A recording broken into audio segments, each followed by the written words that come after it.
The Serie A season is about to start. I'm sat counting down the days. Now it's only right we dedicate this week to talking about the Serie A. The Serie A predictions video is coming out real soon. But also, when it comes to Juventus, which three players are under the most pressure? Now, before everything, I want you to pause the video. Hit the like, help a brother out. But two, pause the video and give me your three players, like in your mind. Which three players heading into the 2025-2026 season are you looking at and thinking, you need to step up, you need to perform? Which three players? Okay, now, of course, let's just touch very briefly on the transfer window. El Ahly have submitted a £25 million bid for Juventus' captain, Manuel Locatelli. Now, as we say in the UK, put the fries in the bag. Khalil Faham bil Illaga. Yalla. Anyways, which three players are under the most pressure? In my opinion, numero uno. He is playing for his Juventus career. He is playing for his own individual career. Koopmeiners. I feel like this season, he needs to walk into the changing room and carry himself like a £55 million player. If Douglas Luiz leaves, then Koopmeiners will be the highest paid midfielder at Juventus. He needs to perform on the pitch like a £55 million player. He needs to contribute in the final third like a £55 million player. His teammates need to look at him and be like, that's a £55 million player. Fans in the stadium, at home, you need to be watching that Koopmeiners performance and telling yourself, I know why Juventus paid £55 million for him. Because he's worth it. Last season, he didn't even feel like a £5 million player. He needs to step up. He just needs to find a way to get more involved, to get onto the ball, to do what he does best on the ball. If it means playing out a position, he needs to make that position his own. Let's be honest, in football, not every single player has the luxury of playing under their favourite manager for 20 years, of playing in their favoured formation for 20 years, of playing in their favoured position for 25 years. As footballers, you have to grow, you have to develop, you have to reinvent yourself. That is the best word, reinvent yourself. So maybe under Gasperini at Atalanta, you were utilised in a particular way. But now under Tudor, you need to be utilised in a completely different way. You as a player need to take that onus. You need to take that initiative, that responsibility to reinvent yourself. But reinvent yourself in a positive way where you can still have an impact on games. I feel like last season, Motta actually gave him a chance. Offensive, playing as a number 10, playing as a number 8. Now we're seeing him play as this makeshift regista. Whichever the position is, Koopmeiners needs to make it his own. He needs to grow in it. He needs to put on statement performances. He needs to cement that spot. If not, let's just look at him like a crypto coin. Yeah, listen, like you see in crypto, sometimes a new coin is on the market. Everybody puts their money. Then the crypto coin doesn't exist anymore. I feel like you look at Nico Gonzalez. Nico Gonzalez is a crypto coin at the moment where the stocks have plummeted. Nobody wants to buy it. But there are some people across the world, like Atletico Madrid, they're looking at that crypto coin, the Nico Gonzalez coin, and they're like, it's gone down. It's very cheap. But maybe, just maybe, we will invest and it will skyrocket. The Koopmeiners crypto coin, it doesn't even exist. It's not even on the market anymore. And that's why Juventus, in my opinion, as much as I feel like they were open to selling him, they just knew there was no point of trying to sell him because he hasn't done anything to warrant anybody placing a bid. This season, as Igor Tudor said, is the Koopmeiners season. He needs to step up. He's under a lot of pressure. Now, the next two players, I feel like it's very harsh that I'm going to say they're under pressure. Very, very, very harsh. But I'll break it down for you guys. Number one, Cambiaso. No, sorry, number two. Cambiaso. I feel like he's under pressure. I feel like he owes the fans a big season this year. Because you have to bear in mind, Cambiaso is not that young left back anymore. That's full of promise. That's full of potential. Cambiaso is getting older.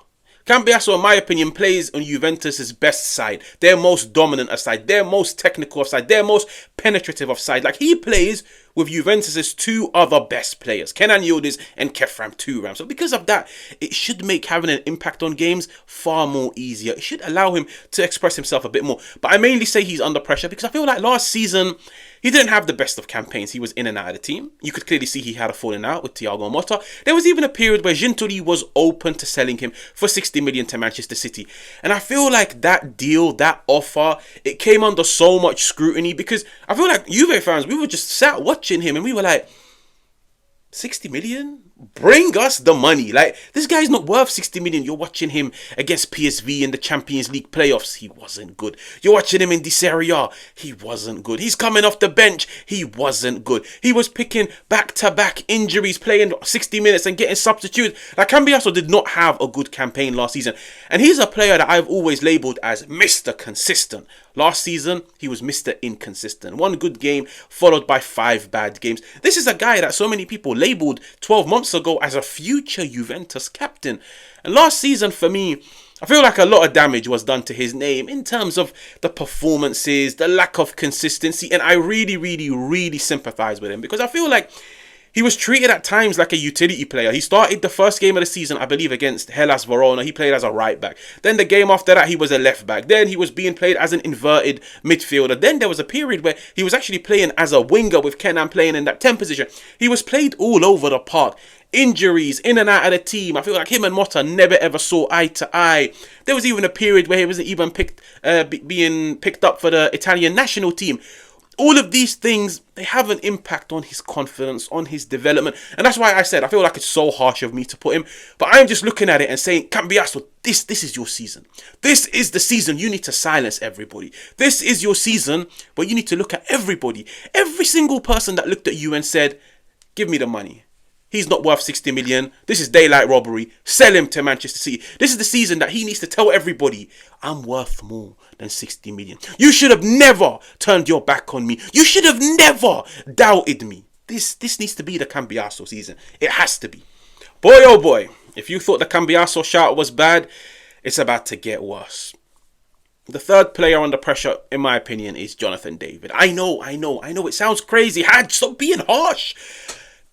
I don't know, like, I just feel like the way I look at football, and it's got nothing to do with Juventus, like, I just feel like clubs across the world, I feel like strikers are always under pressure, in my opinion.